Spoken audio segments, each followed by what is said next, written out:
ಏನ್ರಿ ವಾರಕ್ಕೆ 5 6 ಕೊಟ್ಟರೆ ನಾವು ದಿನಕ್ಕೊಂದು, ಅದರ ಅಂತ್ಯನೇ ಕಾಣಕ್ ಆಗ್ತಾ ಇಲ್ವಲ್ಲ ನಮ್ಮಿಂದ. ಜನ ನಮ್ಮನ್ನು ಬೈತಾರಪ್ಪ. ಮೊನ್ನೆ ಮುಖ್ಯಮಂತ್ರಿಗಳೇ ಅರ್ಥ ಮಾಡ್ಕೊಳ್ಳಿ. ಏನ್ರಿ ವಿರೋಧ ಪಕ್ಷದವರಾಗಿ ನೀವು ಹೋರಾಟನೇ ಮಾಡಲ್ಲ? ಹೆಂಗ್ ಹೋರಾಟ ಮಾಡಲಿ? ಬೆಳಗ್ಗೆ ಬಂದು ಈಚೆ ಬಂದು ಪತ್ರಿಕೆ ನೋಡೋಷ್ಟೊತ್ತಿಗೆ ಒಂದು ಭ್ರಷ್ಟಾಚಾರ ಕೊಡ್ತೀರಿ. ನಾವು ಬೆಳಗಿನ ಸಂಜೆವರೆಗೂ ಹೋರಾಟ ಮಾಡಿ ನಾಳೆನೂ ಮುಂದುವರ್ಸೋಣ, ಅದನ್ನ ಅಂತ್ಯ ಕಾಣೋಣ ಅನ್ನೋಷ್ಟೊತ್ತಿಗೆ ನೀವು ಬೆಳಗ್ಗೆ ಇನ್ನೊಂದು 2-3 ಕೊಟ್ಟು ಬಿಡ್ತೀರಿ. ಏನು ಮಾಡಬೇಕು? ಜನನೂ ನಾವು ಸಂತೈಸಬೇಕಲ್ಲ. ಇಂಥ ಭ್ರಷ್ಟಾಚಾರದ ಕೂಪದಲ್ಲಿ ನೀವು ಮುಳುಗಿಬಿಟ್ರಿ ಏನು? ಇದ್ರ ಜೊತೆಗೆ 3642 ಕೋಟಿ ಇದು ಇದರದಾಯ್ತು. ಬೆಂಗಳೂರಲ್ಲಿ ನೋಡಿ, ಒಂದೇ ಒಂದು ಸಿಂಗಲ್ ಅವಾರ್ಡು ಯಾವುದಕ್ಕೆ ಅಂತಂತಂದ್ರೆ ಇದಕ್ಕೆ ವೇಸ್ಟ್ ಮ್ಯಾನೇಜ್ಮೆಂಟ್ಗೆ.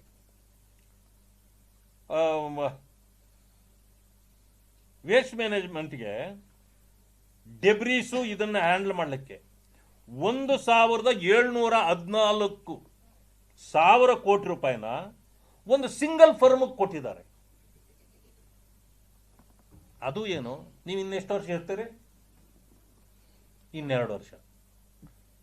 15 ವರ್ಷಕ್ಕೆ ಅಂದ್ರೆ 15 ವರ್ಷಕ್ಕೆ ಏನೇನು ತಗೋಬೇಕೋ ಈಗಲೇ ತಗೊಂಡು ಹೋಗ್ಬಿಡ್ತಾರ. ಅಷ್ಟು ಕಮಿಷನ್ ಈಗಲೇ. Bengaluru solid waste management limited ಅಂತಕ್ಕಂಥ ಕಂಪನಿಗೆ, ಒಂದೇ ಫರ್ಮ್ಗೆ 15 ವರ್ಷಕ್ಕೆ 1714 ಕೋಟಿ ರೂಪಾಯಿಗೆ ಅವರು ಟೆಂಡರ್ ಕೊಟ್ಟಿದ್ದಾರೆ. ಇದರ ಅಧಿಕಾರ ಕೊಟ್ಟವ್ರು ಯಾರು ನಿಮಗೆ? Where is the transparency act? 80% ಇವಾಗಲೇ ನೀವು 80% ರೀಚ್ ಆಗಿಬಿಟ್ಟಿದ್ದೀರಿ ಭ್ರಷ್ಟಾಚಾರದಲ್ಲಿ. ನಾವು ಅಪಾದನೆ ಮಾಡಿ ಸಚಿವರು ರಾಜೀನಾಮೆ ಕೊಡ್ಬೇಕಂತಂದ್ರೆ ನೀವು ಶಬಾಷ್ಗಿರಿ ಕೊಡ್ತೀರಿ. ಈಗಾಗಲೇ ಬಿಹಾರ ಚುನಾವಣೆಗೆ ಕಲೆಕ್ಷನ್ ಮಾಡಿದ್ದಾಯ್ತು. ಈಗ ಬಾಂಬೆ, ಮುಂಬೈಗೆ ಅಲ್ಲ ಲೋಕಲ್ ಬಾಡಿಗಳು ಕಳಿಸಿ ಕಲೆಕ್ಷನ್ ಆಯ್ತು.